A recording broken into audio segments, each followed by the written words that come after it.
মাছ এটা হচ্ছে monosex tilapia যেটা বলে। ও আচ্ছা, তো ভাই আমরা কোয়ালিটিটা দেখতে পারি? জি জি। ও এটা সেই মনোসেক্স। জি জি জি। এটা কতদিন বাজারজাত করা যায়, কতদিনে? এটা মাত্র 4 মাসে আপনি বাজারজাত করতে পারবেন। এটা আসলে 4 মাসে। এটা আসলে হরমোন কতদিন ক্রস করে থাকে? এটা 30 দিন কমপ্লিট হরমোন।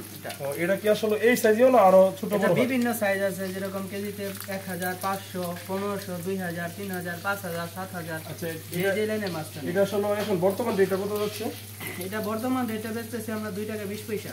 কেজিতে হইছে ভাইজান, এটা আসলে এখন যে রেটটা আছে এটা আসলে কাঁচামাল, তো এটা আপডাউন করতে পারে। সেই সম্পর্কে দাম দর আপনারা খামারি ভাইদের সাথে আলোচনা করে নেবেন। তো এটা আসলে কয়টা কেজি আসে ভাইজান? এটা হচ্ছে আপনার 800 গ্রাম ওজন হয়, 600, 700, 800 গ্রাম ওজন হয়। বাহ, ওয়াও, বিউটিফুল। আচ্ছা ঠিক আছে, আমরা তাহলে পরবর্তী কি মাছটা দেখবো? দেশি শিং মাছ আছে। আচ্ছা ভাই, আপনি দেশি একটু দেখান।